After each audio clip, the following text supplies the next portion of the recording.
गुरुमुखो, महापुरुषों की संगति में जीव को बार बार यह शिक्षा दी जाती है कि इस धोखे का शिकार न हो और अपने वास्तविक उद्देश्य से कभी दूर न हो। जीव के वास्तविक उद्देश्य अर्थात जीवात्मा को मुक्त कराने में यह तभी सफल हो सकता है जबकि सत्पुरुषों के उपदेशों को हृदयगम करे और उनके अनुसार अपने जीवन को आचरण में बनाए, अर्थात मन का कहना न मानकर सत्पुरुषों के उपदेशों को माने और जो नियम एवं साधन महापुरुषों ने भक्ति के साधक के लिए बना दिए हैं उनके अनुसार कार्रवाई करे। नित्य प्रति इन साधनों पर आचरण करने से मन को उस पर हावी होने का अवसर नहीं मिल सकता।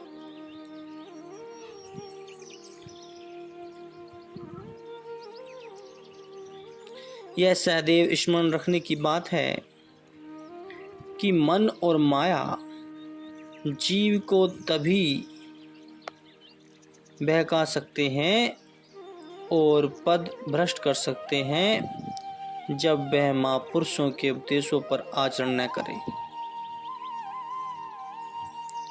इसके विपरीत जो जीव इन उपदेशों का पूरी तरह पालन करता है और सावधान रहकर भक्ति के साधनों पर आचरण करता है तो मन माया चाहे कितनी भी शक्ति लगाए उसे पथ से दूर नहीं कर सकती।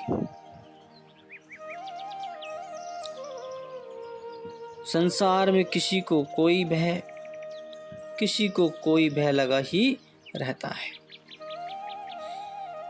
संसार की जितनी भी वस्तुएं हैं सब हाथ से निकल जाने वाली है। यहाँ कोई भी चीज कायम रहने वाली नहीं है। इसलिए जीव को सदैव इनके बिछुड़ जाने का भय लगा रहता है। अपने शरीर का भी भय है कि इसे काल छीन लेगा।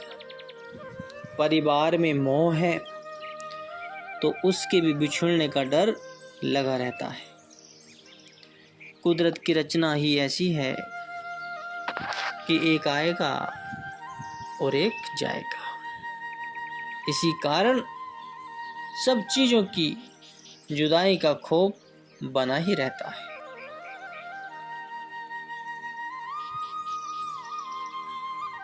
कौन सी चीज है संसार में जो नष्ट होने वाली नहीं है? सभी कुछ तो नष्ट हो जाने वाला है, मगर कायम दायम रहने वाली कोई चीज तो है जिसके नष्ट होने का भी भय नहीं है। वह केवल मालिक का सच्चा नाम है, जिसको हृदय में बसा लेने से जीव निर्भय हो जाता है। उसे कोई भय नहीं रहता। जिसके दिल में इस अमर चीज का वास हो जाता है वह खुद भी अमर हो जाता है। महापुरुष फरमाते हैं कि उस चीज को अपने अंदर बसा जिसके बिछुड़ने का भय न रहा। वास्तव में इंसान की जिंदगी का मकसद भी यही है। गुरुमुखो, समुद्र में कितना पानी होता है उसका कोई हिसाब नहीं लगाया जा सकता कि कितने टन पानी होगा, मगर यदि वही थोड़ा सा पानी किश्ती में भर जाए तो किश्ती के डूब जाने का खतरा हो सकता है। इसी तरह संसार एक भव सागर है और इसमें शारीरिक सुख भोगों के अंबार हैं। संसार में रहते हुए जिनकी सुरती केवल सामानों व भोगों में आसक्त रहती है, वे काल के ग्रास बनकर असहनीय यातनाएं भोगते हैं। जो धन एवं दुनिया के पदार्थों को प्रयोग में लाते हुए भी उन्हें दिल में नहीं फंसाते, दिल में केवल मालिक के नाम को अंकित करते हैं, वे सब प्रकार के खौफ खतरों से मुक्त हो जाते हैं। जीव जीने का सही ढंग जानकर वे जीवन को सुख स्वरूप बना लेते हैं। कहते हैं कि जग रहूं जग में अलग रहूं, जोग जुगीती की रीत, दुल्हन हृदय नाम ते लाई रहो दृढ़ प्रीत।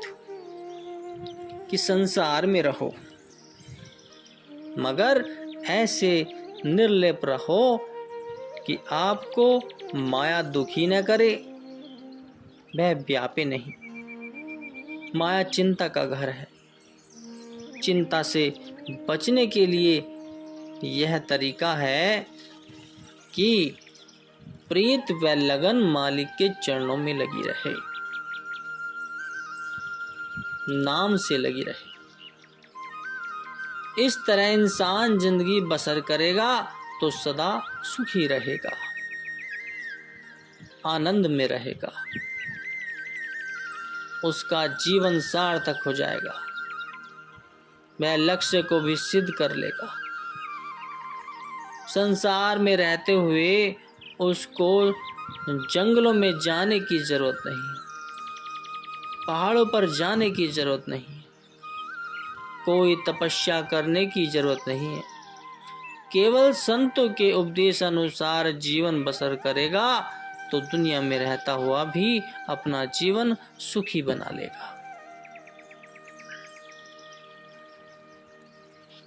जब उसकी लगन नाम व भक्ति में प्रवृत्त हो जाएगी तो वह संसार रूपी भवसागर से पार उतर जाएगा, उसका जीवन सुखदायी बन जाएगा। महापुरुषों ने अपनी वाणियों में शोध कर बताया है कि मोल चतुर्दर्शन भुवन को एक श्वास है तोय, ऐसो धन रघुनाथ को तुलसी व्यथा न खोए। कि एक श्वास की कीमत 14 भुवनों के बराबर है। 14 भुवन अर्थात 3 लोक। किसी ने इसे 14 भुवन कहा है तो किसी ने त्रिलोकी की संपदा। स्वर्ग भूलोक तथा पाताल लोक में जितनी सुख सुविधा तथा शारीरिक रस भोगों की प्रचुरता है वह मनुष्य के एक श्वास से भी कम है। महापुरुष इसका मूल्यांकन कर सकते हैं।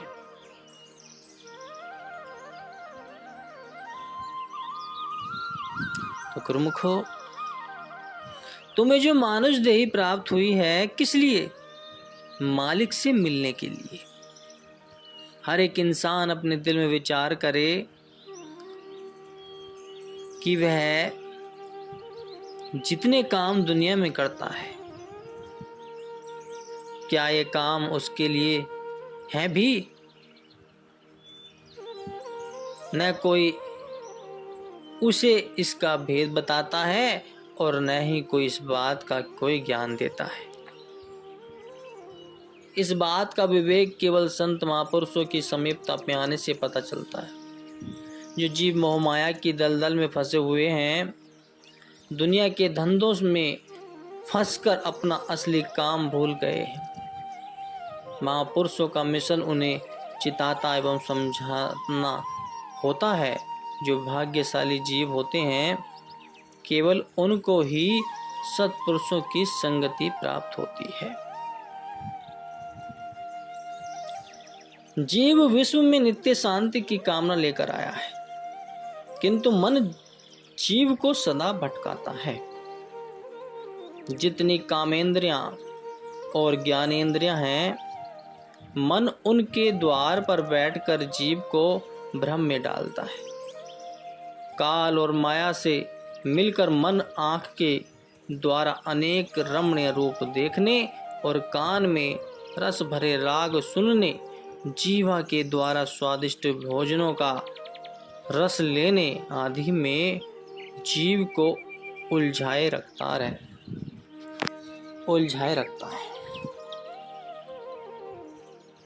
इसलिए ही जीव यथार्थ रस से अपरिचित है, जो सत्य है उससे दूर है। जब इन अस्थायी रसों से विरक्त होकर जीव सच्चे रस का पान करेगा, तब उसकी दृष्टि में सभी रस फीके लगने लगेंगे।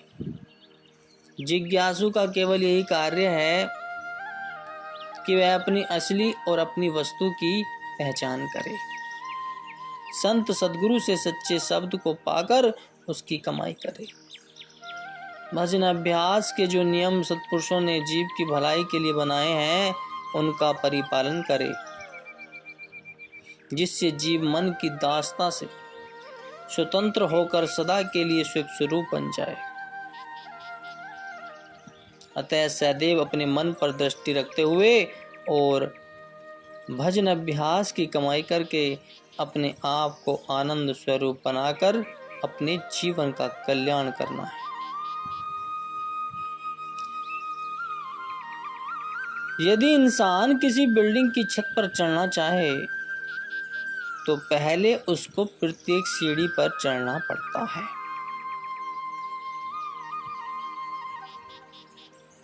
सब सीढ़ियां चढ़ते हुए यदि एक सीढ़ी ही शेष रह जाए, बाकी रह जाए, तो फिर उसके लिए मंजिल तक पहुंचना आसान हो जाता है। इसी तरह गुरुमुख भक्ति की अंतिम मंजिल तक पहुंचने के लिए केवल एक सीढ़ी छोड़ बाकी सभी सीढ़ियां चढ़ चुके हैं। वह कैसे? मानुष जन्म मिला, सत्पुरुषों की संगति मिली, नाम की बख्शीश मिली और घर बैठे ही सत्संग मिला। तो सत्पुरुषों का मिलन हुआ और सत्संग का अवसर मिला। अब जो एक सीढ़ी बाकी है, उसके लिए थोड़ा सा पुरुषार्थ करने की जरूरत है, थोड़ी सी मेहनत करने की जरूरत है, थोड़ी सी लगन जागृत करने की जरूरत है। तो गुरुमुखों का यह धर्म हो जाता है कि आत्म कल्याण के लिए महापुरुषों ने जो नियम बनाए हैं, आरती, पूजा, सेवा, सत्संग, सुमरन और ध्यान, उन्हें नित्य नियम से करते हुए अपनी जीवात्मा का कल्याण करें। ईश्वर परमात्मा से मिलने का यह जो सुअवसर मिला है, उससे पूर्ण लाभ प्राप्त करें। गुरुमुखो, यह प्राकृतिक का नियम है कि जिस किसी मनुष्य को जिस वस्तु की सच्ची लगन और खोज होती है, वह वस्तु से मिलकर ही रहती है। मनुष्य की मांग उचित हो अथवा अनुचित, प्रकृति को इससे कोई प्रयोजन नहीं। प्रकृति तो प्रत्येक मनुष्य के दृढ़ विचार तथा इच्छा का आदर करती है। प्रश्न केवल तीव्र इच्छा और सच्ची लगन का है। मनुष्य जब सच्ची लगन से खोज में लग जाता है, तो अपनी मनोवांछित वस्तु को पा ही लेता है। मनुष्य की हार्दिक इच्छा और लगन को देखते हुए और उसका आदर करते हुए प्रकृति को उसे ऐसा वातावरण और सामग्री उपलब्ध कर देती है जिससे मनुष्य की हार्दिक अभिलाषा पूर्ण होने में सुगमता हो। प्रकृति विधान के अनुसार जो भाग्यशाली आत्माएं भक्ति परमार्थ की आकांक्षाएं होती हैं, उनकी हार्दिक अभिलाषा को पूर्ण करने का प्रबंध प्रकृति की ओर से इस रूप में होता है कि उन्हें पूर्ण संतों सत्पुरुषों की संगति एवं समीपता का उत्तम अवसर प्राप्त होता है, जिससे कि सत्संग के पवित्र वातावरण में उन्हें परमार्थ से लाभान्वित होने में सुगमता आसानी हो। जो इस आध्यात्मिक निधि के मूल्य एवं महत्व को भली भांति और समझते हैं, उन्हें इसके अतिरिक्त अन्य सांसारिक पदार्थ की न तो आकांक्षा रहती है और न ही वे अन्य पदार्थों को कोई महत्व प्रदान करते हैं। वे सच्चे जिज्ञासु दिन रात भक्ति के साधनों को आचरण में लाते हुए सच्ची आध्यात्मिक निधि को एकत्र करने में ही दत्तचित्त लगे रहते हैं। अन्य सांसारिक बातों की ओर उनका ध्यान नहीं जाता। इन सभी बातों को ध्यान में रखते हुए सत्य मार्ग पर चलते हुए प्रेम से बोलो जयकारा, बोल मेरे श्री गुरु महाराज जी की जय।